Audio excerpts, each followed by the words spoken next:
जनपद की बड़ी खबर। हम आपको बता दें कि ये खबर ऐसी खबर है जो आपको मजबूर कर देगी सोचने पे। सोशल मीडिया हो या प्रिंट मीडिया हो, इलेक्ट्रॉनिक मीडिया हो, हर जगह पर एक खबर चल रही है, खबर वायरल है। लेकिन सबसे बड़ा सवाल, अधिकारी आखिर संज्ञान लेते क्यों नहीं? बड़ा सवाल है। हम आपको बता दें कि मामला है विशेषरगंज सामुदायिक स्वास्थ्य केंद्र का, जहां पर एक महिला की नसबंदी कराई जाती है। नसबंदी के दौरान पीड़ित का आरोप है कि नसबंदी के दौरान उससे परीक्षण नहीं कराया गया। बिना परीक्षण के, बिना जांच के ही महिला की नसबंदी करा दी जाती है और महिला प्रेग्नेंट होती है। यह खबर कई दिन से चल रही है। उसी बात को लेकर के सामुदायिक स्वास्थ्य केंद्र के अधीक्षक ने प्रिंट मीडिया में एक अपना बयान जारी कराया। बयान में लिखा हुआ है कि 24 तारीख को, क्योंकि सोशल मीडिया पे या इलेक्ट्रॉनिक मीडिया पे जो खबर चल रही है वो भ्रामक है, झूठी है। वो खबर चूंकि 24 तारीख को, 22 को मृतका मर जाती है, तो 24 तारीख को उनके परिजन से बात होती है। परिजन की, मृतका की जगह पर परिजन होना चाहिए, ऐसा उसमें खंडन छापा गया। हम आपको बता दें कि जो परिजन की बात छापी गई है, हमारे साथ पीड़ित मौजूद हैं। पीड़ित का स्पष्ट आरोप है कि अगर 24 तारीख को अस्पताल का कोई भी कर्मचारी, किसी भी डॉक्टर हो या अन्य कोई स्टाफ हो, उनके नंबर से 24 तारीख को आवेदिका के नंबर पर या शिकायती नंबर पर कोई भी फोन आया हो, तो निकलवा करके कॉल डिटेल मौजूद लाएं और वो अपना जो है, जो शिकायती पत्र है, उस शिकायती पत्र वापस ले लेंगे, ऐसा जो पीड़ित है उनका आरोप है। हम आपको बताते हैं मामला आज जिलाधिकारी के कार्यालय पहुंचा तो मामला और चौंकाने वाला हो गया, क्योंकि पीड़ित ने कई सारे आरोप लगाए हैं, यहां तक कि एडिशनल सीएमओ पर भी आरोप लगाए हैं। बताया गया है कि एडिशनल सीएमओ भी उस मामले में उनसे जो बयान लिया उनका, उस बयान पे उनका सिग्नेचर नहीं कराया गया, ऐसा पीड़ित का आरोप है। पीड़ित बता रहे हैं। हम डायरेक्ट जुड़ते हैं पीड़ित से, जानकारी करते हैं कि आखिर क्या जो बयान मैंने लिए थे वो गलत हैं, या अधीक्षक ने जो बयान जारी किए वो गलत हैं, या दोनों गलत नहीं है, तो आखिर गलत क्या है? हम आपको बता दें कि एक बयान उसमें और छपा है कि जो वहां के लैब टेक्नीशियन हैं उनके द्वारा बताया गया कि जो परीक्षण हुआ था, परीक्षण में उसका जो प्रेगनेंसी है वो यूरिन से जांच की गई थी और यूरिन उसमें निगेटिव पाया गया था। हम आपको बता दें कि अल्ट्रासाउंड की रिपोर्ट है बता रही है, जो कि अल्ट्रासाउंड में जो डेट डिसाइड किए गए हैं, हम तो डेट की बात करेंगे, परिजन डेट की बात करेगा, तो क्या अगर नसबंदी के बाद क्या महिला प्रेग्नेंट हो गई? अगर महिला नसबंदी के बाद प्रेग्नेंट अगर हो जाती है तो क्या नसबंदी फेल है? अगर नसबंदी नहीं फेल है तो क्या जांच, जो सरकार जो जांच किट देती है, जिसपे सरकार अच्छा खासा रुपया व्यय करती है, जांच की तमाम एजेंसियां जांच करती हैं, तो वो यहाँ लैब तक पहुंचता है, क्या लैब का वो सैंपल फेल है?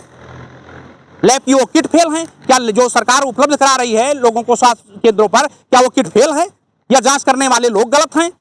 ये तो बड़ा सवाल है। जांच चलता रहेगा, जांच में रिपोर्टें आती है तो हम नहीं कह सकते हैं, क्योंकि हम जांच अधिकारी नहीं हैं। जांच करेगा कोई दूसरा, जांच संबंधित जो डॉक्टर होंगे वो करेंगे या अन्य एजेंसियां करेंगी। लेकिन सबसे बड़ा सवाल यह है कि भ्रामकता की स्थिति पैदा ना करें, चाहे हम हो या कोई हो। तथ्य पे बात करिए। हम डायरेक्ट जुड़ते हैं अपने, जो हमारे साथ जो पीड़ित हैं, हम उनसे जुड़ते हैं, जानकारी करते हैं। अच्छा, आप जिलाधिकारी ऑफिस गए थे आज जी, क्या मामला है? यही जो कल हमने खबर पढ़ा था, अधीक्षक साहब ने दिया है बयान, उसी के खिलाफ और एडिशनल सीएमओ एसके गौतम के खिलाफ हम गए थे, उसी बयान को लेकर के कि पहली बात जो IGRS में इन्होंने दिखाया है तो परिजन मैं ही हूँ। नहीं, कहने मतलब यह है जी कि जैसे अधीक्षक ने कहा कि लिपिकीय त्रुटि हो सकता है, तो जाहिर सी बात है लिपिकीय त्रुटि हो सकती है। जी जी जी, तो परिजन मैं ही हूँ। अच्छा, परिजन तो मैं ही हूँ। और क्योंकि भाई हमारे जो है बच्चों को देख रहे हैं, वो कहीं जा नहीं सकते हैं, मैं ही पैरवी कर रहा हूँ, परिजन भी मैं ही हूँ। हम दो ही भाई हैं और कोई परिवार में है नहीं या और कोई है।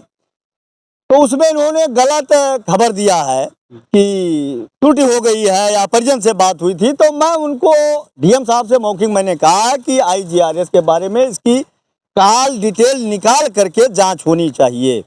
हमारे पास 2 नंबर है, एक मेरे भाई के पास है 9956 वाला और 7398 जो मेरे पास रहता है, प्लस घर पर रहता है।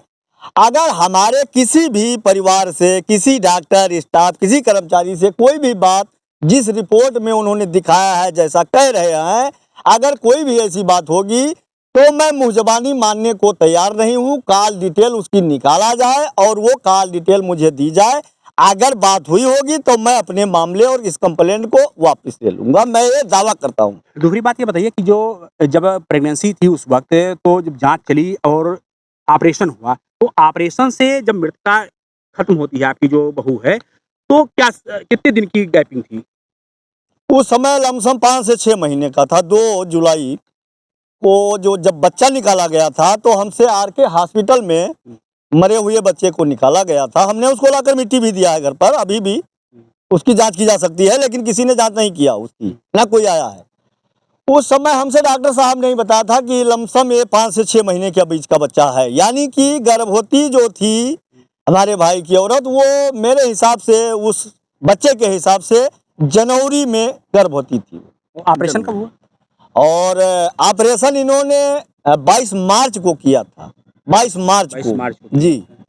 तो हमारे भाई भी गए हुए थे, उन्होंने बताया कि सीधा उनको ऑपरेशन थिएटर जहां नसबंदी की जाती थी वहीं पर ले जाया गया था, अन्य किसी जगह पर नहीं ले जाया गया है। नहीं, जैसे जैसे अखबार की आप बात कर रहे हैं, तो अभी आप कह रहे थे कि अखबार में पढ़ा गया, तो वहाँ पे ये है कि जो लिखा हुआ है अखबार में, जैसे डॉक्टर साहब के बयान जो छपे हैं, उसमें ये है कि लैब टेक्नीशियन ने जांच किया, वो किसी 75 क्या 41 करके नहीं, मेरे भाई ने बताया, वो साथ में गए थे, हाँ। कि लैब में उनको नहीं ले गए थे। अच्छा, जहां नसबंदी कैंप लगा था, जहां नसबंदी होती थी, नहीं, कुछ पंजीकरण संख्या भी बता रहे हैं कि पंजीकरण वो संख्या फर्जी होगा मेरे हिसाब से। अगर मेरा पंजीकरण था और मेरी जांच हुई थी तो वो जांच मुझे देना चाहिए था।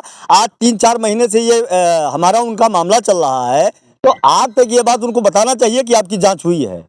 अभी कल मुझे पता लगा कि जांच हुई है, आज तक उन्होंने, हमारी जांच थी तो हमको देना चाहिए था। जब उन्होंने नसबंदी के पीछे दस्तखत किया, वो दिया कि आपका नसबंदी हो गया है, तो जो मेरी जांच थी वो जांच मुझे देना चाहिए था कि आपका जांच, ये जांच है, आपका जांच हुआ है। तो मेरे हिसाब से मुझे ऐसा लग रहा है कि इन्होंने जो यूरिन दिखा रहे हैं वो पानी से बाद में चेक करके दिखाया है, वो जांच इन्होंने नहीं किया है। मेरा भाई कह रहा था कि उनको लैब में ना ले जा करके सीधा, जो भी इनका विचार था, सीधा उनको नसबंदी कैंप में ले जाएगा।